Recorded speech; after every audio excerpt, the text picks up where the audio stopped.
একজন মুজাফফরের কারণে ৩,৫০০ লোকের কর্মসংস্থান। শুধুমাত্র তা না, ইসলামী ব্যাংক সম্বন্ধে আপনারা অনেকে জানেন। বাংলাদেশের আজকে যে অবস্থা, অর্থনৈতিক অবস্থা, এর একটা বিশাল অবদান ইসলামী ব্যাংকের। 1983 সাল থেকে জনসাধারণ যত বেশি সচেতন হবে, বাংলাদেশের অনেক বলা যায় যে সামাজিক দিক দিয়ে অনেক উন্নতি সাধন হবে। একজন সচেতন নাগরিক দেশের সবচেয়ে বড় সম্পদ। আপনাদের সবাইকে অশেষ ধন্যবাদ। আসসালামু আলাইকুম ওয়া রাহমাতুল্লাহি ওয়া বারাকাতুহু।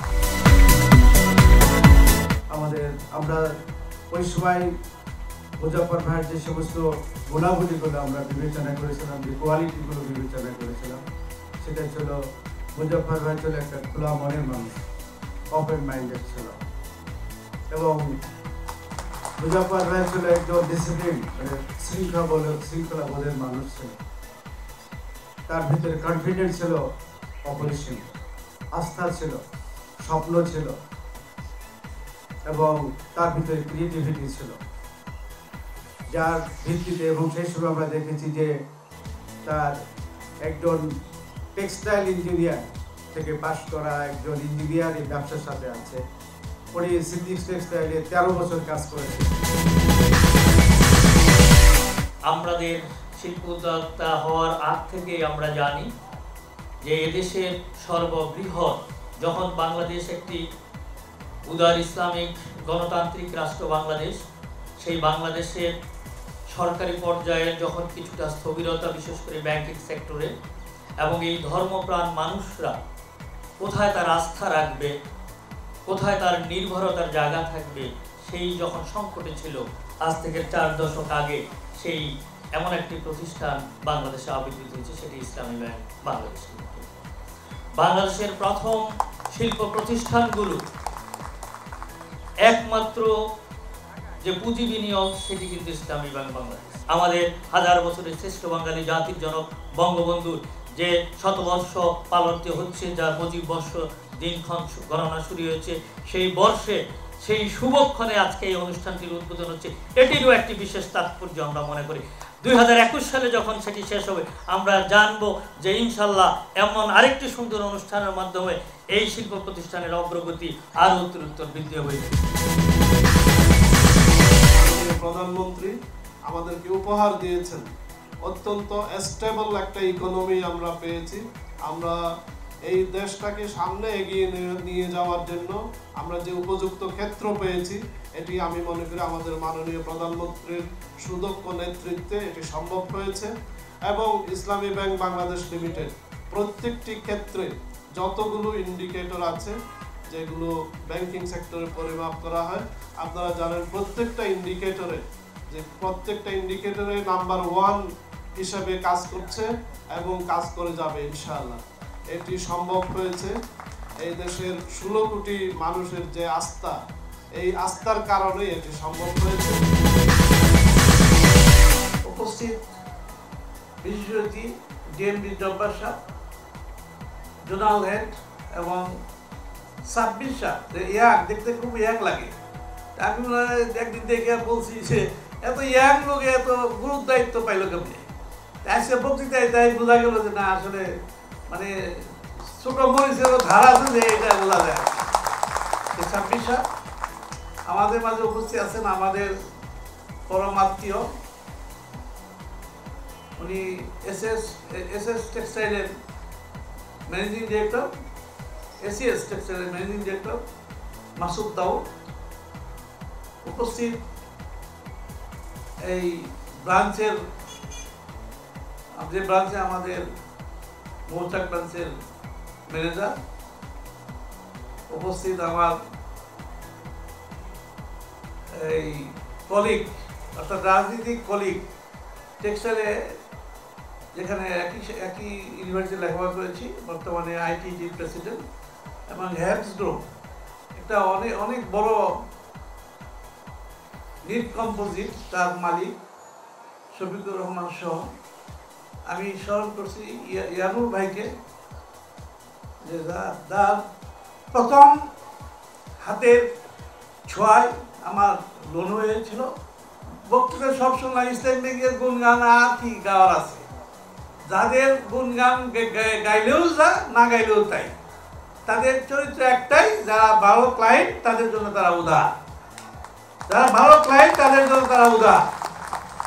আমরা তত ভালো না হলেও আমাদের প্রতি তাদের একটা বিশ্বাস আছে যে আমরা টাকা যা নিব সেটা আমরা সৎ পথে এই প্রতিষ্ঠানের জন্য খরচ হয়, যার ফলে 3 কোটি টাকা থেকে শুরু করে আজকে এই 4 থেকে আজকে 19 এই 16 বছরে প্রায় 400 কোটির উপরে 500 কোটির অবস্থা ইনভেস্টমেন্ট। তাহলে আমরা এত খারাপ না, ইসলাম ব্যাংক যেমন ভালো, আমরাও মনে হয় কাছাকাছি তাদের মধ্যে আছি আর কি। আজকে আমাদের প্রতিষ্ঠান আমাদের শুরু হয়েছিল উইভিং দিয়ে, তারপর আমরা স্পিনিং করেছি, তারপর ডাইং করেছি, তারপরে ডাইংয়ের সাথে আমাদের এখন নিট ডাইং আছে, নিট প্রিন্টিং আছে, আর এখন নতুন যে স্পিনিং মিল, সব ইনভেস্টমেন্ট হল ইসলাম ব্যাংকে। আমরা ইসলাম ব্যাংকে দেখেছি এদের কোনো একটা ব্যক্তি, কোনো একটা কর্মকর্তা কর্মচারী 4 পয়সা চায় না, চেয়ারে পাশা মোড়ামুড়ি করে না, যেটা আমি বলি একটা খারাপ ভাষায়। মানে পয়সা নিতে গেলে তো দেখেছি অনেক জায়গায়, এখনো দেখি এমপি হয়েও কোনো কাজ করতে গেলে খালি ডয়ার খুলে আবার এই করে, আবার এদিক ওদিক ঘুরে গাড়ে, তার মানে ওখানে কিছু ঘটনা ঘটতে হবে। কিন্তু ইসলাম ব্যাংকে এটা নাই, এই জিনিসটার থেকে মুক্ত। আর আরেকটা জিনিস তো আমরা যাই হোক, আমরা তো জানি যে ইসলাম ব্যাংকের সব কিছুই সুদ বিহীন। এরপরে যদি এটা সুদ হয়ে থাকে, এটা ইসলাম ব্যাংক আর আল্লাহ জানবো, আমরা না। আমরা জানি এটা ইসলাম ব্যাংক সুদ বিহীন। আমরা এই জন্যই আশান্বিত হয়ে দীর্ঘ অনেক কষ্ট করে আমি এই বর্তমান সরকারের, আমি আজকে এমপি হয়েছি, শুধু তার আগেও আমার যে লাইন আছে, আমি সরকারি ব্যাংকে লোন নিতে পারতাম, টাকা পয়সা মায়ের দেওয়ার। অনেকেই বলে এই এত টাকা মারে মানুষের দেয়, টাকা দাও, টাকা তো দিতে হবে না। ওই টাকা আমার দরকার নাই, যে টাকা আমাকে দুজনে নিয়ে যাবো ওই টাকা আমার দরকার নেই। এতেই আমরা সন্তুষ্ট। আমরা এমন কিছু দরকার নাই আমাদের যে আমাদের কোটি কোটি হাজার কোটি টাকা আমার ডিপোজিট লাগবে, ব্যাংকে থাকতে হবে, বা এফডিআর। আমাদের there is no FDR in some fabrics, আমাদের কোনো এফডিআর নেই। কত ব্যাংকার আমাদের ই করে যে ভাই এফডিআর দেন, এফডিআর। আমরা তো এফডিআর আমাদের দরকার নেই, আমি পারলে আমাদের টাকা দেন, আমরা এফডিআর। আমাদের চলা হয়তো সুন্দর হচ্ছে, এটি আমরা চাই। আমাদের একটা টাকা হাজার হাজার কোটি টাকা আমাদের হাতে থাকতে হবে, এটার কোনো প্রয়োজন নাই। মানুষকে নিয়ে আমাদের কর্মকর্তা কর্মচারী এবং যারা এখানে আমার 3500 কর্মচারী আছে, তারা আমাদের ব্যবহারে কেউ অসন্তুষ্ট হবে আমি বিশ্বাস করি না। যে আমাদের স্বামী শুয়ে বা আমার ব্যবহারে কোনো কর্মকর্তা কর্মচারী বিরক্ত হয়েছে বা কোনো লোক বিনা অজুহাতে চাকরিচ্যুত হয়েছে, এটা আমাদের কোম্পানির এটা নাই নিয়ম। আজকে আমরা দেশ স্বাধীন হয়েছিল, বঙ্গবন্ধুর স্বপ্ন আজকে বাস্তবায়ন হচ্ছে। বঙ্গবন্ধু 1971 সালে 7ই মার্চের ভাষণ, আমি তখন এই মুক্তিযুদ্ধ শুরু হয়েছিল, সেই মুক্তিযুদ্ধে আমি একজন সৈনিক। আমি তখন ক্লাস 10-এ পড়ি, আমি মুক্তিযোদ্ধা। তাই বঙ্গবন্ধুর সেই ক্ষুধা দারিদ্র মুক্ত সমাজ সোনার বাংলা বাস্তবায়নে উনি চিন্তা করেছিলেন, উনি আশা করেছিলেন, কিন্তু যে কোনো কারণেই ওনার 3.5 বছরের শাসনে আমরা দেখেছি অনেকেই গোলাপান তারা জানে না, বিধ্বস্ত দেশকে পুনর্গঠনের জন্য উনি 3.5 বছরে যে ম্যাজিক দেখিয়ে গিয়েছেন, সেই ম্যাজিকের উপরে দাঁড়িয়ে তারই কন্যা আমাদের নেত্রী জননেত্রী শেখ হাসিনা আজকে সমস্ত এই 11 বছরে যে অভূতপূর্ব উন্নয়ন, সে তার মূল ভিত্তি হলো বঙ্গবন্ধুর সে ওই 3.5 বছরে সমস্ত মিনিস্ট্রি যে কাজগুলি করে গিয়েছেন তার উপরে দাঁড়িয়ে উনি কাজ করছেন। তাই আমরা বিশ্বাস করি জননেত্রী শেখ হাসিনা 2021-এর সেই প্রকল্প আমরা বাস্তবায়নের পথে। আগামী বছর বদ্ধময়ের দেশ, 2030-এ সাস্টেনেবল এসডিজি পালনের মাধ্যমে এবং 2041-এর উন্নত দেশ, সেটা বাস্তবায়নের পথে। যে যত সমালোচনাই করুক, যে যত কথাই বলুক, এতে বাংলাদেশের উন্নয়নের কোনো বাধা হবে না। জননেত্রী শেখ হাসিনা যতদিন বেঁচে আছে, তার নেতৃত্বে আমরা অবিচল আপনারা দোয়া করবেন, আমরা যেন সৎ পথে সৎ অবস্থায় থেকে এই ইন্ডাস্ট্রি পরিচালনা অনেক কঠিন, তার ভিতরে আমরা এটা বেছে নিয়েছি যে আপনারা এইভাবেই দোয়া করবেন যে আমরা সৎ পথে থেকে আপনাদের যে ইনভেস্টমেন্ট সেটা যেন আমরা রিটার্ন করতে পারি, এবং আরও যদি কোনো কিছু করার সুযোগ থাকে সেটা আমরা আপনাদেরকে জানাবো। আমরা সবাই যারা এই প্রতিষ্ঠানের কাজে নিয়োজিত আছেন, আপনারা পরিশ্রম এমডি সাহেব বলেছেন যে এককভাবে কারো সাকসেসফুল আসে না। যদি শামীমের নেতৃত্বে, শোয়েবের নেতৃত্বে আপনাদের যে টিম, সেই টিম বিরাট বড় টিম, এই টিম যদি সবাই সৎভাবে সুন্দরভাবে কাজ করেন, নিজে ফাঁকি না দেন, তাহলে এই সিম গ্রুপ আরও উন্নত হবে, আরও প্রতিষ্ঠিত বা উজ্জ্বল প্রতিষ্ঠিত হবে। আপনাদেরও সুন্দর ভবিষ্যতের জন্য আমরা কিছু চিন্তা করতে পারবো।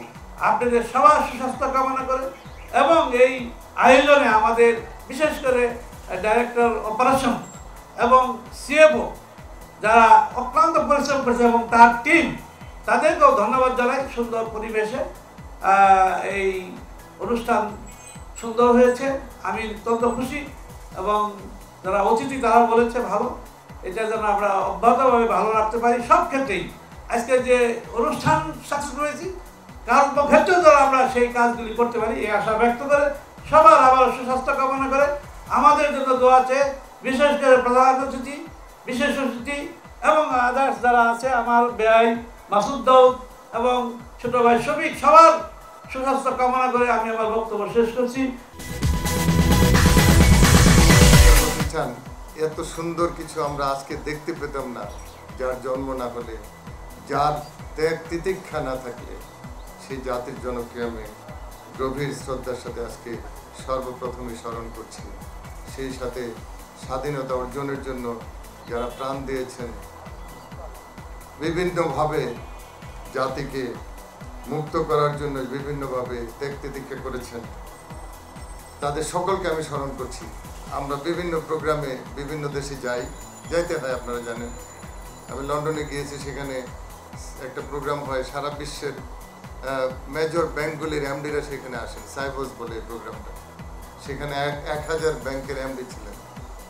আমি 1-to-1 35টা ব্যাংকের এমডির সাথে কথা বলেছি। সেখানে প্রত্যেকেই প্রথম প্রশ্নই করেছেন যে তোমরা তো তোমাদের গ্রোথ তো, ইকোনমিক গ্রোথ তো বা এই ওয়ার্ল্ডের মধ্যে ফার্স্টেস্ট গ্রোয়িং ইকোনমি, তোমরা কি সিক্রেট তোমাদের, কি কারণে তোমরা এত এগিয়ে যাচ্ছ?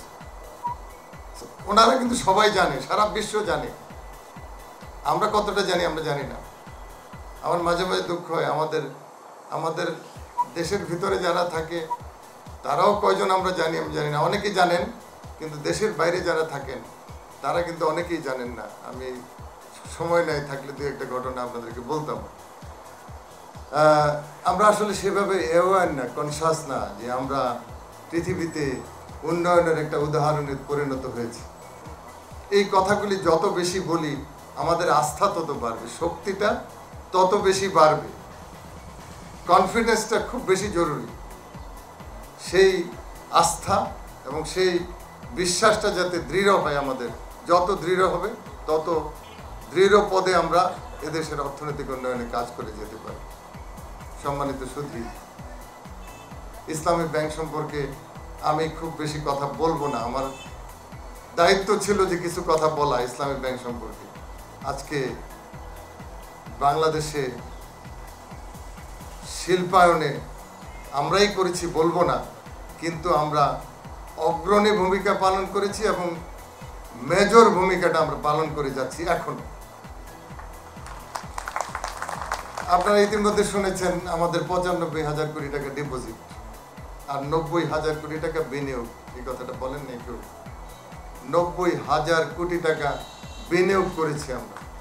একজন দুইজনকে দিয়ে দেই নাই, টাকা বিতরণ করি নাই। ঋণ বিতরণ করে না, আমরা বিতরণ করি নাই। আমরা দায়িত্বশীলতার সাথে গড়ে তুলেছি। এই প্রক্রিয়ায় দেশকে আস্তে আস্তে গড়ে তোলার জন্য, শিল্প প্রতিষ্ঠার জন্য এইভাবে ধৈর্যের সাথে আস্তে আস্তে প্রচুর শিল্প গড়ে তুলেছে বাংলাদেশ, প্রচুর শিল্প। আমি সংখ্যার কথা বলবো না, সংখ্যা বললে ভুল হয়ে যাবে, কমও হতে পারে, বেশি হতে পারে, কিন্তু অগ্রণী ভূমিকাটা আমরা পালন করেছি আলহামদুলিল্লাহ। এটা ইসলামী ব্যাংকের বড় অর্জন, এটা ইসলামী ব্যাংকের বড় শক্তি, যে শক্তির কথা আমার কলিগরা বলে গিয়েছেন।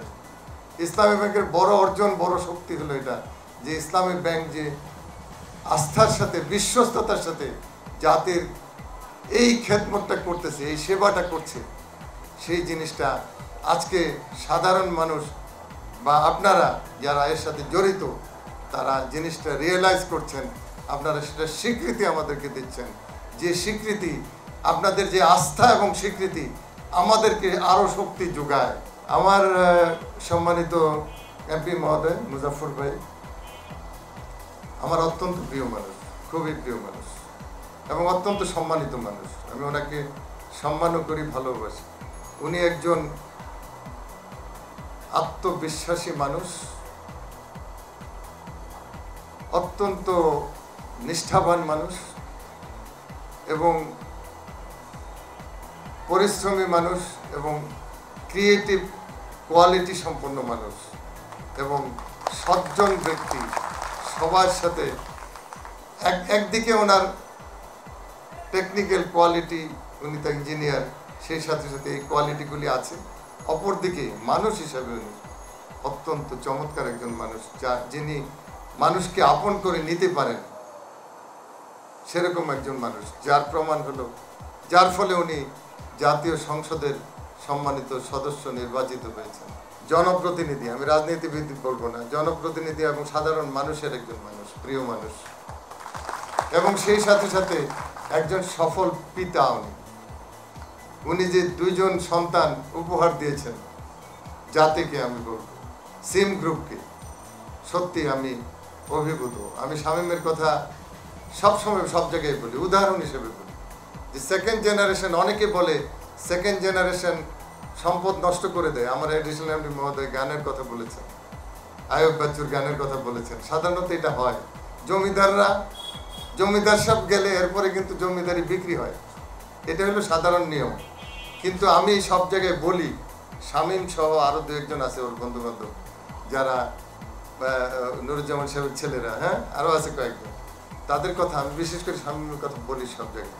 সত্যি সত্যি সেকেন্ড জেনারেশন, আমার মনে হয় আমি আরও বেশি আস্থাশীল, আরও বেশি আশান্বিত তাদেরকে দেখি, যে সেকেন্ড জেনারেশনটা, যে জেনারেশনটা আসছে, সেই জেনারেশনটা আরও শক্তিশালী। এবং একটা জিনিসই শুধু দরকার, বাবার বা তাদের যারা এই জিনিসটা প্রতিষ্ঠা করে গিয়েছেন, তাদের এই কষ্টটা ওনাদের শুধু একটু মনে রাখতে হবে। এই 2জন এই গ্রুপের জন্য একটা উপহার, এবং আমি মনে করি এই জাতির জন্য উপহার। এবং তারা বাবার প্রতিষ্ঠিত এই শিল্পকে, এই প্রতিষ্ঠানকে, জাতীয় সম্পদকে শুধু সংরক্ষণই করবেন না, এটাকে আরো আরো আরো অনেক দূর এগিয়ে নিয়ে যেতে পারবেন বলে আমার দৃঢ় বিশ্বাস এবং আস্থা তাদের প্রতি আছে। এবং আমি দোয়া করে যাচ্ছি আজকের দিনে অবশ্যই যে তারা অবশ্যই আরো সফল হবেন, আরো এগিয়ে নিয়ে যাবেন। মুজাফর ভাই তো আছেনই, উনি থাকবেন, এবং সাথে সাথে সন্তানরাও সেভাবে এগিয়ে যাবে।